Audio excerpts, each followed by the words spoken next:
Welcome to County Portal, your simple source for local government services and public records. Let's get started. The Colorado Supreme Court recently made a truly historic and unprecedented ruling, declaring in a 4-3 decision that Donald Trump is disqualified from appearing on the state's presidential primary ballot. The reason for this bombshell decision comes from a post-Civil War part of the U.S. Constitution, the 14th Amendment, specifically Section 3. This section, often called the Insurrectionist Clause, says that anyone who took an oath to support the Constitution and then engaged in insurrection or rebellion against the United States cannot hold public office. So, how did the Colorado court apply this to Donald Trump?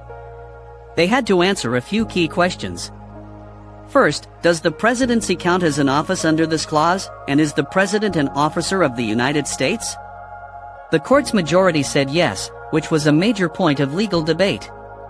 Second, was the attack on the U.S. Capitol on January 6, 2021, an insurrection?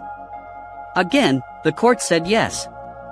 And third, the biggest question of all, did Donald Trump engage in that insurrection? The court concluded that his actions and his speech on January 6, which they argued incited the violence, were not protected by the First Amendment in this context and did amount to engaging in insurrection. Now, this is incredibly important. The court's ruling is currently on hold. They paused their own decision to give Trump's legal team time to appeal to the U.S. Supreme Court, which they have already vowed to do.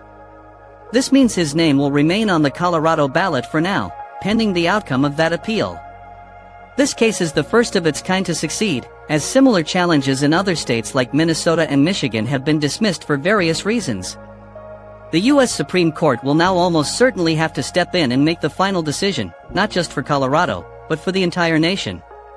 Their ruling will set a massive precedent for the 2024 election and will answer fundamental questions about the limits of presidential power and the application of this rarely used constitutional clause.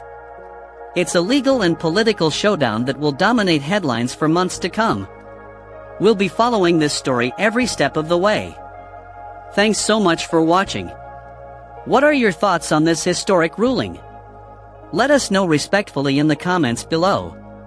And if you want to stay updated on this and other major news stories, be sure to like this video and subscribe to the channel for more.